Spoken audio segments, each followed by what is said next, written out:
The storm found every crack in the Cross estate. Rain struck the library windows in hard silver bursts, and cold air slipped beneath the frames, carrying the smell of wet stone into a room built to keep the world outside. I pressed my cloth against a mahogany table and tried not to think about the hole in my left shoe. Or the landlord's final notice folded inside my purse. Or the fact that I had $12 until Friday. Not near the equipment, a man snapped. I stepped back immediately. 6 experts surrounded the old steel vault behind Adrian Cross's desk. They had brought glowing monitors, coils of wire, listening devices, and enough polished cases to fill my apartment. For 3 hours, they had argued over codes and pressure sensors while I emptied ashtrays and polished surfaces no one ever noticed unless they were dirty. The vault had belonged to Mr. Cross's mother. Everyone in the house knew that much. She had died years ago, leaving it locked and leaving her son with no combination. Men had flown in from Boston, Chicago, even Europe to open it. None had succeeded. Tonight's team was supposed to be the best. "Reset it," the lead technician ordered. A younger man entered another sequence. Red lights flashed across the vault. A mechanical click came from inside. Then silence. The technician cursed beneath his breath. I lowered my eyes and moved toward the fireplace. Maids learned quickly that rich people preferred us invisible. We heard their secrets, cleaned around their grief, and pretended furniture mattered more than fear. But as I passed the vault, I heard the click again. 4 notes. Not numbers. Notes. I stopped. Above the lock were 4 dull brass plates, each shaped like a narrow feather. The experts kept pressing them in combinations, but they were counting. They never listened. My mother had taught me to listen. Before she disappeared, she used to hum while mending my dresses beneath the weak kitchen light. A strange little lullaby about a bluebird trapped behind winter glass. I had not heard it in years. Yet looking at the carved bird above the vault, I felt the melody move through me like breath returning to a forgotten room. "Those aren't number keys," I said. Every voice stopped. I wished immediately that I could pull the words back. Grant Mercer turned first. He stood near the desk in a charcoal suit, one hand resting on a silver cane he did not need. His smile was gentle enough to fool strangers. It had never fooled me. "Did someone ask you a question, Miss Bennett?" Heat climbed my neck. "No, sir." "Then continue cleaning." A few experts exchanged amused looks. One of them laughed softly. I gripped the cloth tighter. "She may be right," the youngest technician murmured. Grant's smile vanished. "She is a maid." The words landed harder than they should have. Not because they were false. Because of the way he said them. As if my uniform had emptied my head. I looked at the brass plates again. Their spacing matched the rise and fall of the lullaby. I could almost hear my mother's voice beneath the storm. First low. Then higher. A pause. Then home. "They're tuned," I said. "The lock is listening for a melody." Grant took one step toward me. "Leave the room." The library doors opened before I could move. No one announced Adrian Cross. No one needed to. The expert straightened. Grant stepped aside. Even the storm seemed to lower its voice. Adrian entered wearing a black coat darkened by rain. He was taller than I expected, his face composed, his eyes pale and unreadable. He did not look like a man who demanded attention. He looked like a man who had never needed to. His gaze moved from the failed equipment to Grant, then settled on me. I became painfully aware of my worn cuffs, my damp hair, the bleach mark near my pocket. "Why is she being removed?" he asked. Grant answered smoothly. She interrupted the specialists with an uninformed theory. Adrian looked at the vault. Then back at me. "What theory?" My mouth went dry. "That they're trying to open it the wrong way." One expert scoffed. Adrian did not turn toward him. "And you know the right way?" "I know what the plates sound like." His expression changed by less than an inch, but the room felt it. Explain. I pointed toward the bluebird carved above the lock.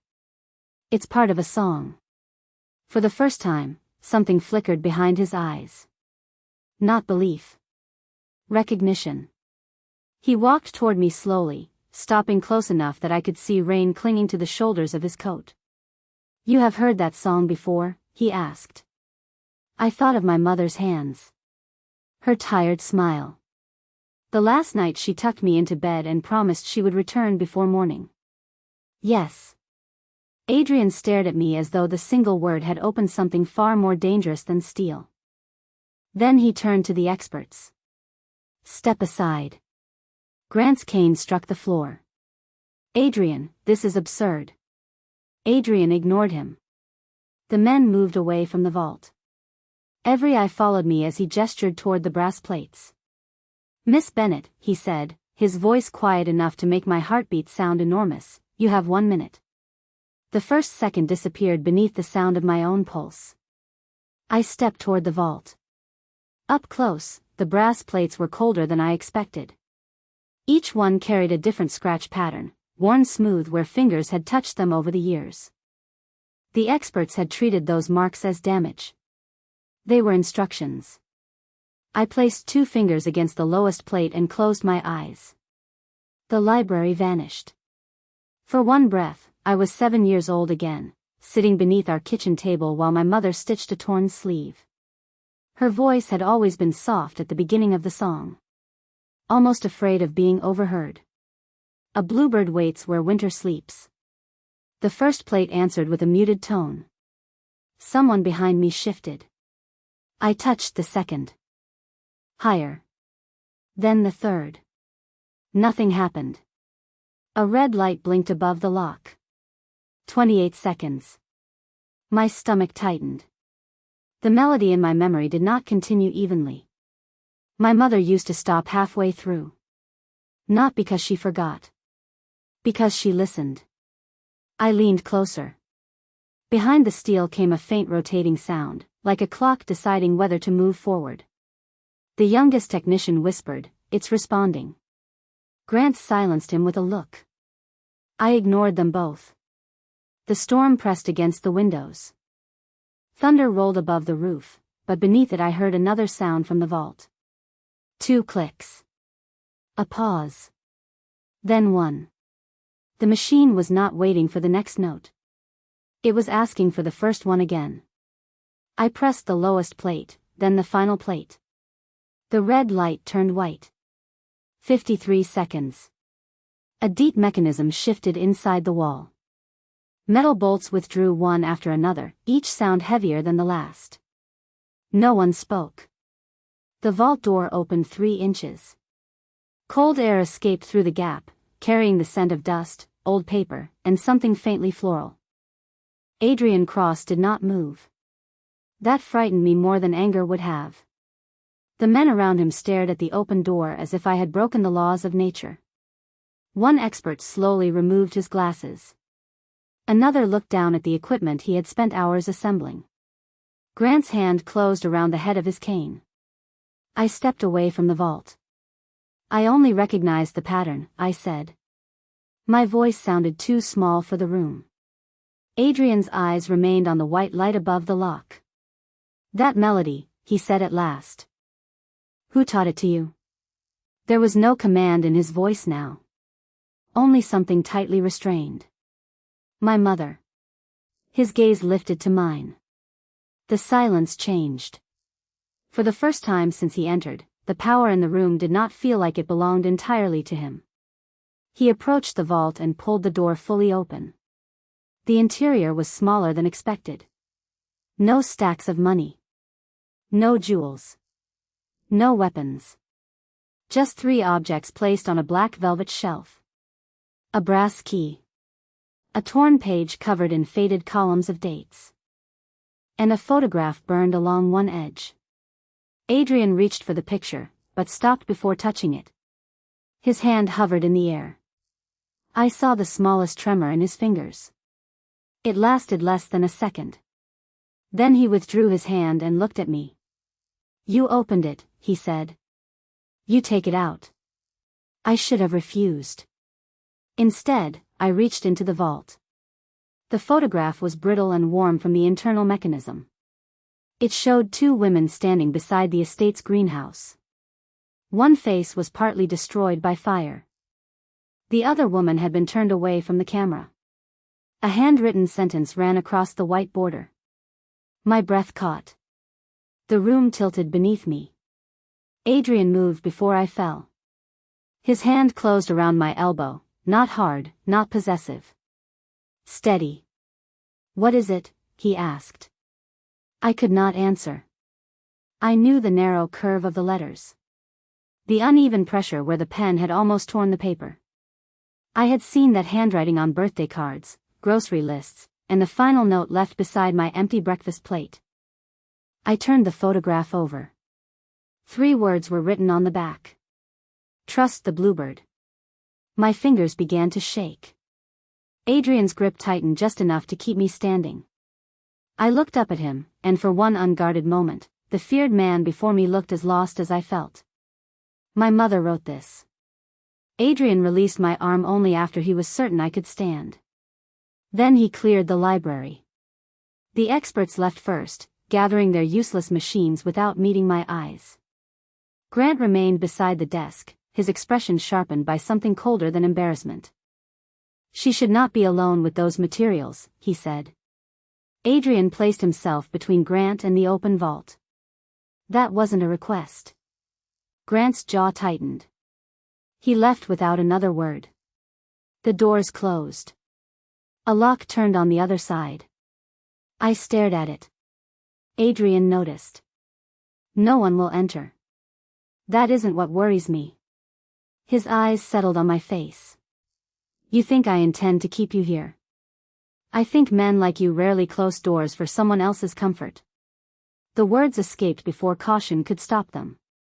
He should have been angry. Instead, he crossed to the fireplace and pressed a hidden switch beneath the mantel. The library doors unlocked with a quiet click. You may leave whenever you choose. I looked at the open vault, then at the photograph still trembling in my hand. He knew I would stay. I hated that he was right. Adrian removed the ledger page with gloved fingers and placed it beneath a green reading lamp. Names had been replaced with initials. Payments appeared beside dates. Some entries were marked with tiny blue birds. Your mother's name, he said. What was it? Evelyn Bennett. His gaze flickered toward me. Not surprise. Recognition hidden too quickly. You know it. I've heard it. From whom? That is what I intend to find out. He asked when she disappeared. Where we lived. Whether she had ever mentioned the Cross family. Each question drew me farther from the life I understood. She cleaned houses, I said. Hotels sometimes. She never told me which ones. And the song? She sang it when she was frightened. Adrian went still. I had not meant to say that. How could you tell? Because she only forgot the words when her hands were shaking. The fire cracked behind us. For a moment, the feared man across the table did not look dangerous. He looked like someone remembering a room he had spent years trying to escape. My mother sang it once, he said. The night before she died. The confession was so quiet I almost believed I had imagined it. Then the door opened. Grant entered carrying a thin folder. I warned you, Adrian said. And I am warning you. Grant set the folder on the desk. Lily Bennett was hired 6 weeks ago through an agency we have never used. Her references cannot be verified. Her mother had no documented connection to this property, yet she knows a private family code. His eyes moved to me. She was placed here. My skin went cold. That's a lie. Perhaps, Grant said. Until we know, she should be detained. Adrian's face became unreadable again. The brief humanity I had seen disappeared behind power. He opened a drawer and removed a checkbook. How much? He asked. I stared at him. For what? Your cooperation. Your silence. Your time. The insult burned hotter because part of me had trusted him for nearly a minute. I placed the photograph on the desk. You cannot pay me to stop asking about my mother. Everyone has a price. Then you have spent too long surrounded by people who do. Grant inhaled sharply. Adrian did not move. I forced my voice steady. I will help you understand what was inside that vault. But I leave when I choose. I am paid openly for the work, not for silence.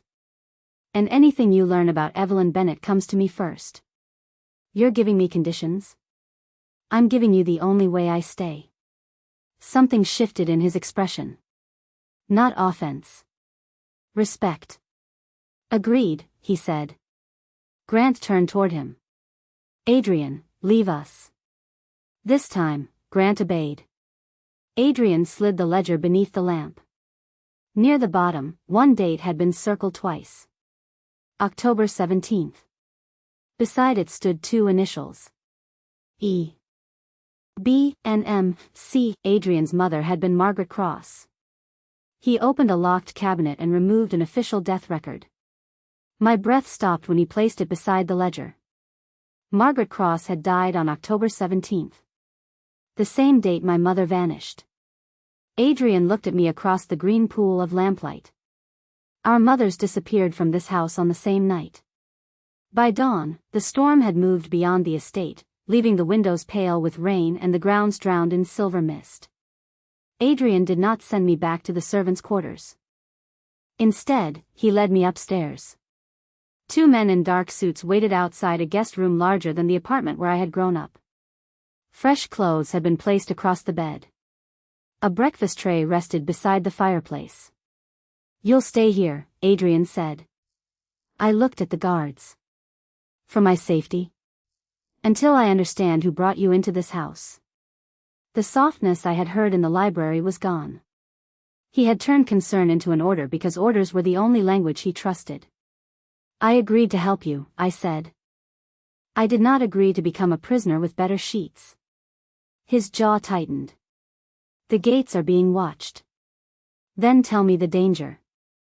Don't decide what I'm allowed to risk. One guard lowered his eyes. No one spoke to Adrian Cross that way.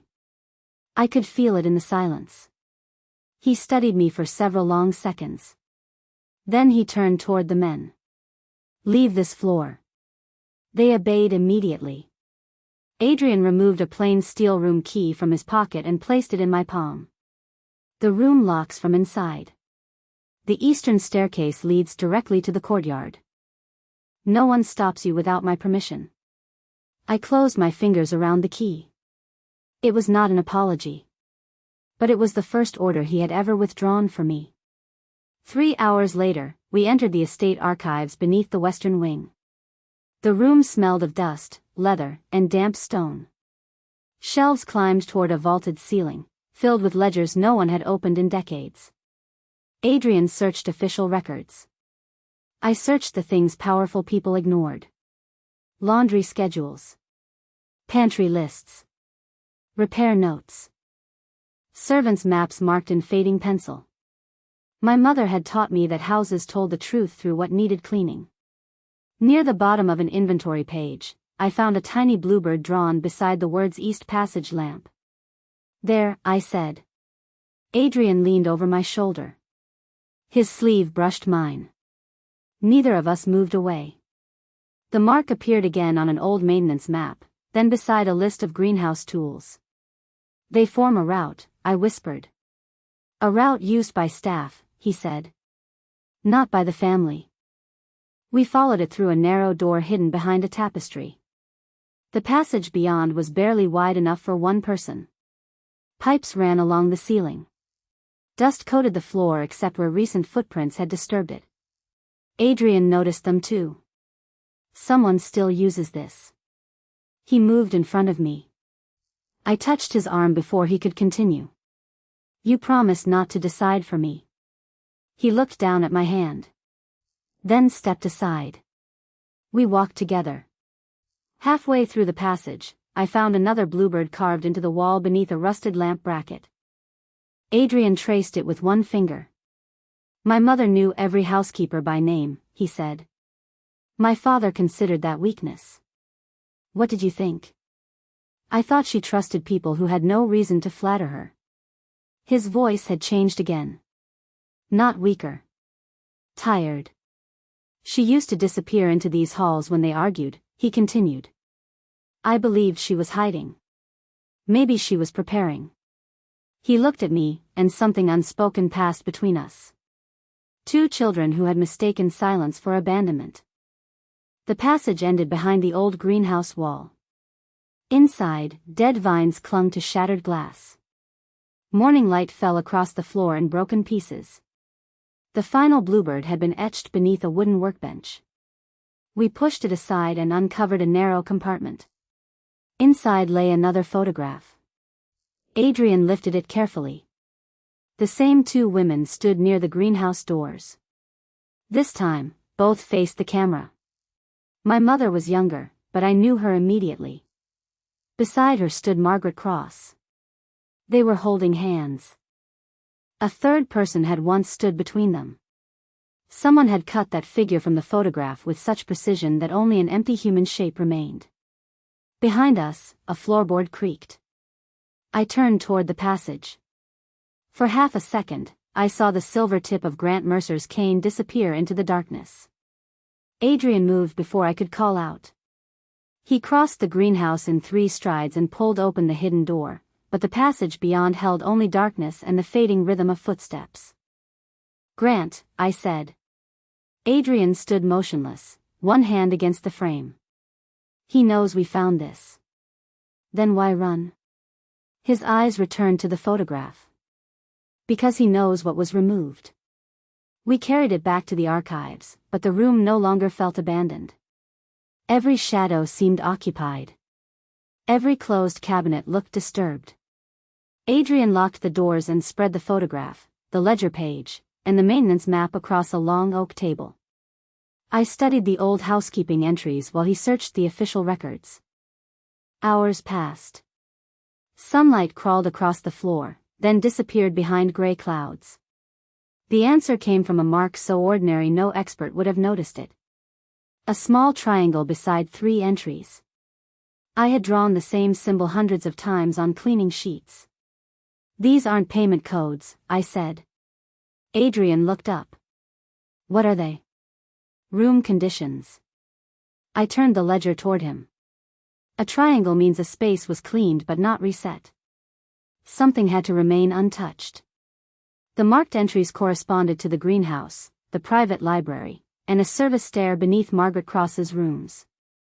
Each was dated during the week before both women disappeared. Adrian opened a second ledger and found the same marks repeated beside late-night deliveries. Medical supplies. Blank recording tapes. A portable safe. They were preparing something, he said.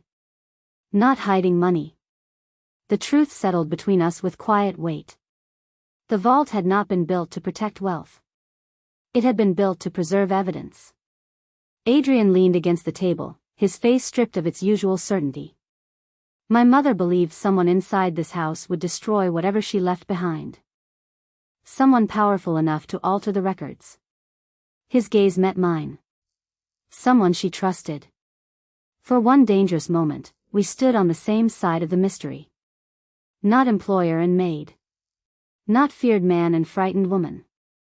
Just 2 people trying to understand why their mothers had left them with silence. His hand rested near mine on the table. He did not touch me.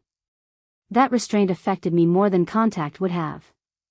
Lily, he said quietly, whatever this becomes, you will not face it alone. I wanted to believe him. That was the mistake. A folder lay half hidden beneath the maintenance map, its edge too clean for the dust around it. I pulled it free. My name was printed across the front. Lily Bennett, background review. Adrian's expression changed. I opened it before he could stop me. Bank records. Employment history. My childhood addresses. Photographs taken outside my apartment. Notes about my mother. Every private corner of my life reduced to typed pages. Near the back, a sealed envelope had been opened and emptied. A handwritten receipt showed when Adrian had received it. 2 days ago.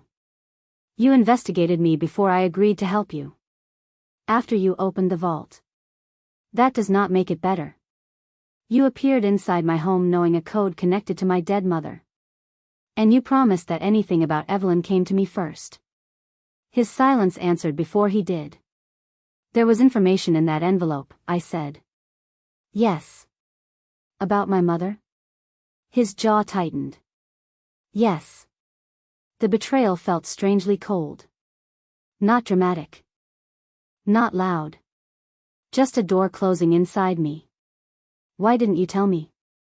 Because the information placed you in danger. So you protected me by lying. I protected you by controlling who knew what you were connected to. I stepped back from the table. There it was. The truth beneath every softened word. He had respected my conditions only until fear made him inconvenient. You still think protection gives you ownership of the truth. His face hardened, but pain moved behind it. That is not what this is. Then give me the envelope. Adrian opened the desk drawer where he had locked it that morning. He stopped. The drawer was empty. We both stared at the bare wood. He checked the hidden compartment beneath it. Nothing. Then he crossed to the security panel and entered a code. An access log appeared on the screen. Only one name had entered the archives after dawn. Grant Mercer. Adrian's voice dropped into something colder than anger. He took it. My eyes returned to the photograph with the missing figure. Grant had not run because he feared what we had discovered. He had run because he already knew what came next. And somewhere inside the estate, he now possessed the only file that could tell me what happened to my mother. Adrian shut down the security screen. Tell me what was in the envelope. His back remained toward me. Outside the archive doors, footsteps multiplied. Men responding to silent orders. Locks being checked. Exits closing. The estate was becoming a cage again. Adrian. He turned. For once, there was no calculation in his face. Only the knowledge that whatever he said next would cost him something. The first page identified your mother as a protected witness. The room seemed to contract. A witness to what? It didn't say. You read more than one page. His silence confirmed it. I stepped closer. Was she alive after October 17th? Yes. The word struck harder than a shout. For years, I had imagined my mother beneath cold earth. I had mourned a body no one found because grief needed somewhere to kneel. Adrian had known she survived that night. And he had watched me search the photograph as if I were touching a ghost. How long? I received the file 2 days ago. 2 days. I was verifying it. You were deciding whether I deserved to know. I was deciding how to keep you alive. The anger came slowly. That made it worse. It rose through my chest like floodwater, cold and unstoppable. You let me believe she died. I never said that. No. You simply stood beside me while I believed it. His jaw tightened. The file said her protection had been compromised. Someone found the safe location. After that, she disappeared again. Who? That part was in the missing pages. I looked at the locked doors. The guards beyond them. The powerful man who could command an entire city but could not bring himself to trust me with my own pain. You knew I would leave if I learned she might still be alive. His eyes held mine. Yes. The honesty wounded more deeply than another lie. I thought I could find her first, he said. I thought if I gave you hope without certainty, you would walk into a trap. So you made the decision for me. I was afraid. Adrian cross-admitted fear as if the word had edges. For one dangerous second, I saw the boy behind the man. The child whose mother had vanished into the same darkness as mine. But understanding his wound did not erase mine.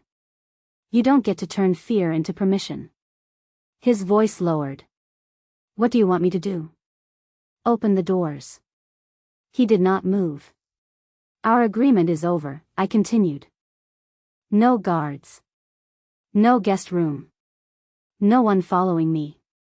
I leave this estate now. If Grant has that file, you are his next target. That is my risk. His hands curled at his sides. Every instinct in him demanded control. I could see the battle in the stillness of his shoulders. Then he crossed to the doors and unlocked them. The guards waited outside. Stand down, he ordered. No one stops Miss Bennet. No one follows her. He removed the estate gate key from his pocket and placed it in my hand. His fingers touched mine for only a moment. I will not hold you here. It was the first promise he gave me that required him to lose something. I walked away before that truth could weaken me. My room took 3 minutes to empty. Everything I owned fit inside one worn canvas bag. Before I left the archives, Adrian had placed the vault's brass key in my palm, the final piece of evidence he no longer had the right to keep from me. As I pulled on my coat, my phone vibrated. Unknown number. A photograph appeared on the screen. One page from the missing file. Evelyn Bennet, cleared of all internal suspicion. Below it came a message. Adrian's family buried the truth. I can prove your mother was innocent. Old greenhouse. Come alone. Bring the brass key. Grant. I read it twice. Then I noticed the reflection in the photographed page. Broken glass. Dead vines. He was already waiting. It was a trap. But traps worked best when only one person knew they existed. I returned to the servants' corridor and opened the cleaning log hanging beside the pantry. On the final line, I drew 4 small bluebirds. Low. High. Pause. Home. The opening sequence. Then I added a 5th mark beneath it, the symbol from the housekeeping ledger for danger left unresolved. Adrian would understand. Eventually. I slipped the brass key into my pocket and crossed the mist-covered grounds alone. The old greenhouse stood at the edge of the trees, its shattered windows catching the last gray light. The door was open. Inside, a single lamp burned above an empty table. Grant Mercer stepped from behind a curtain of dead vines. His silver cane was gone. So was his gentle smile. He looked at my coat pocket and extended one hand. Bring me the brass key. You already know the key is not enough, I said. Grant's hand remained extended. For the first time, I noticed the thin wire running from beneath his sleeve to a small switch in his palm. Behind him, fuel glistened across the greenhouse floor. You learned quickly, he said. Your mother did too. The words cut through my fear. You knew her. I recruited her. He spoke without regret. Evelyn had worked inside the estate, carrying messages for Margaret Cross because servants moved through powerful rooms without being remembered. When Margaret discovered that someone was using the Cross organization to hide private crimes, she began collecting proof. My mother helped her. And you betrayed them, I whispered. Grant's expression barely changed. I preserved the family. A photograph lay on the table beside him. My mother stood at a train station, one hand gripping a suitcase, the other holding the shoulder of a little girl. Me.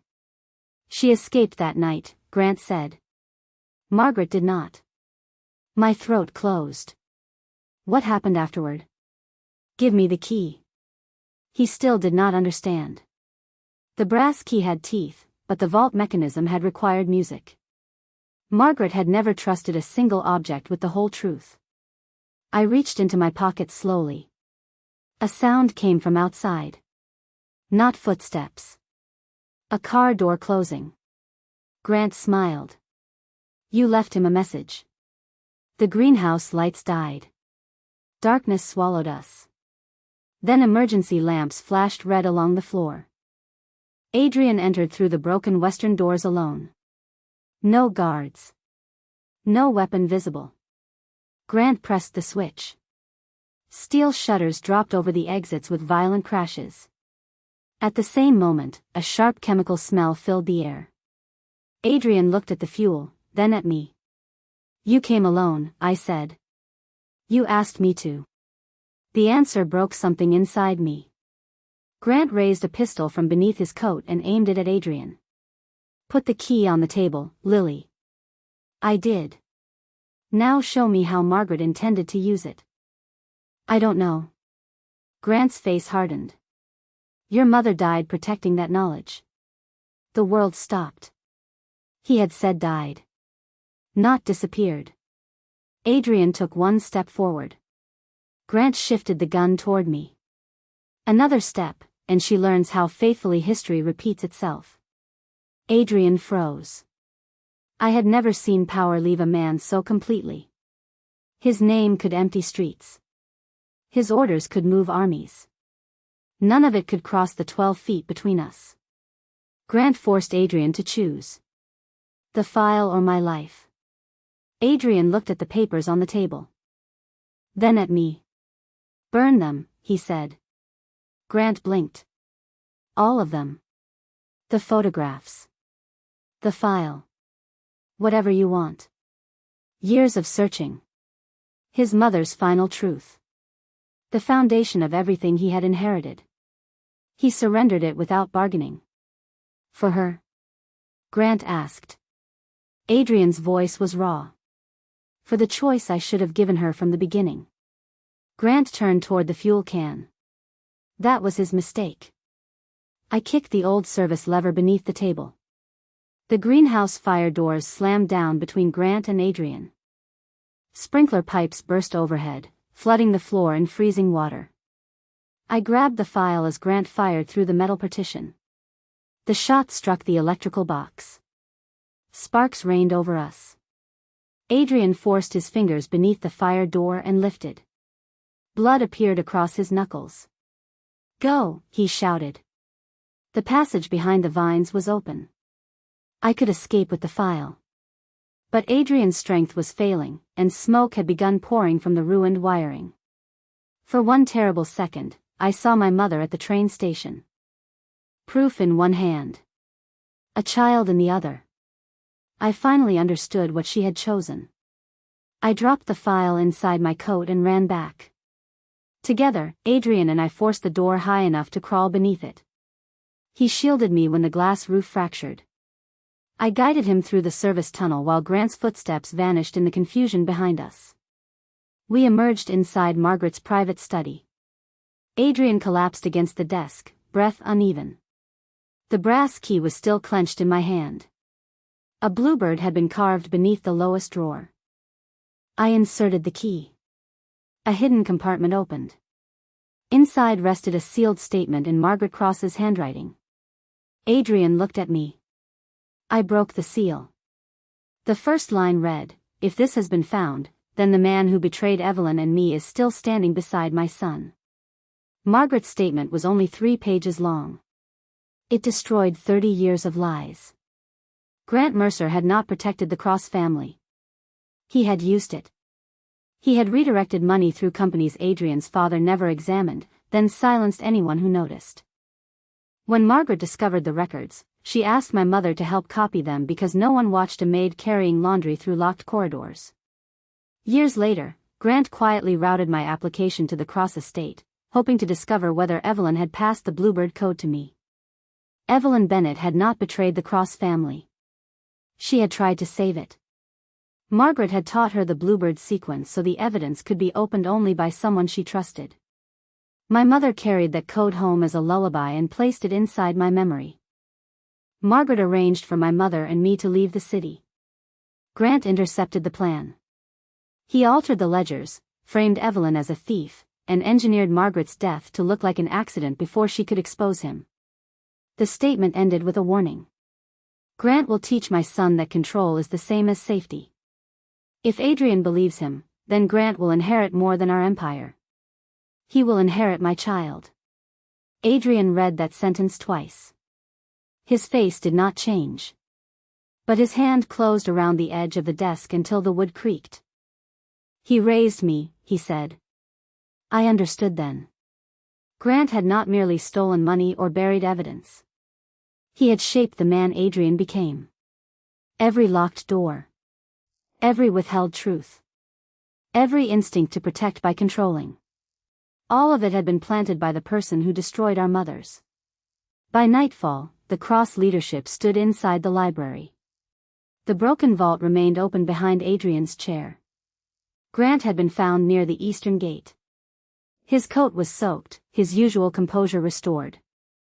2 guards brought him forward, but he looked only at me. "A frightened maid with forged papers," he said. "That is what you are risking everything for?" Several men around the table shifted uneasily. Adrian rose. The room went silent. I saw what he intended before he moved. Power. Fear. The language Grant had taught him. I stepped between them.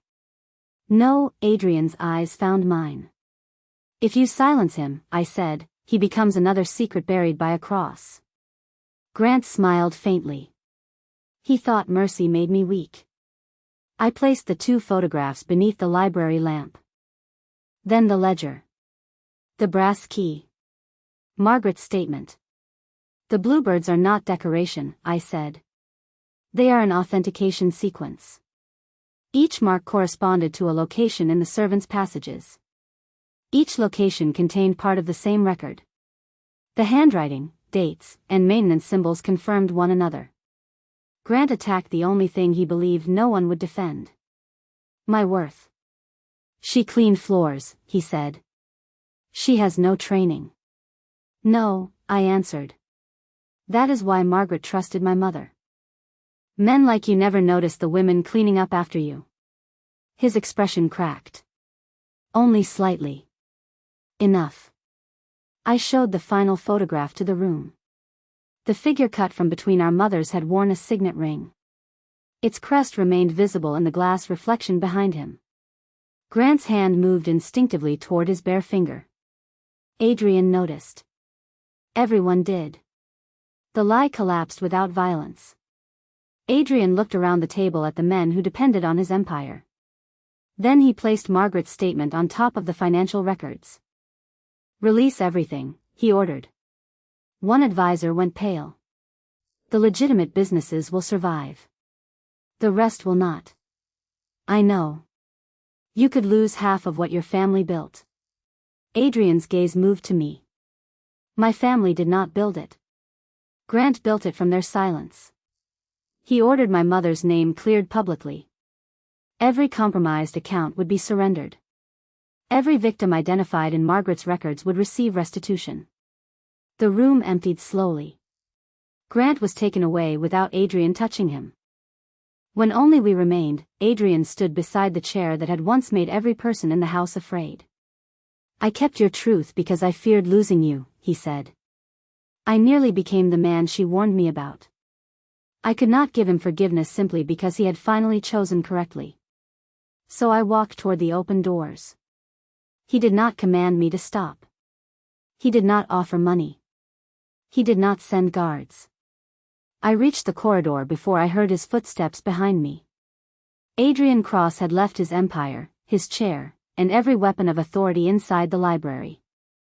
For the first time, he followed me with empty hands. Adrian stopped at the end of the corridor.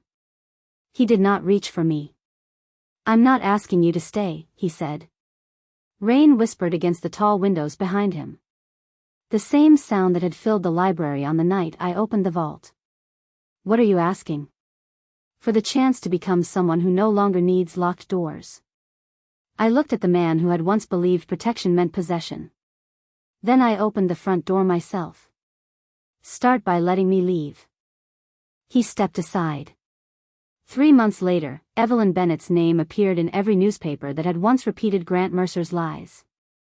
The recovered records proved she had escaped the estate after securing my safety, testified in secret, and spent the remaining years of her life moving between safe houses to keep Grant from finding me.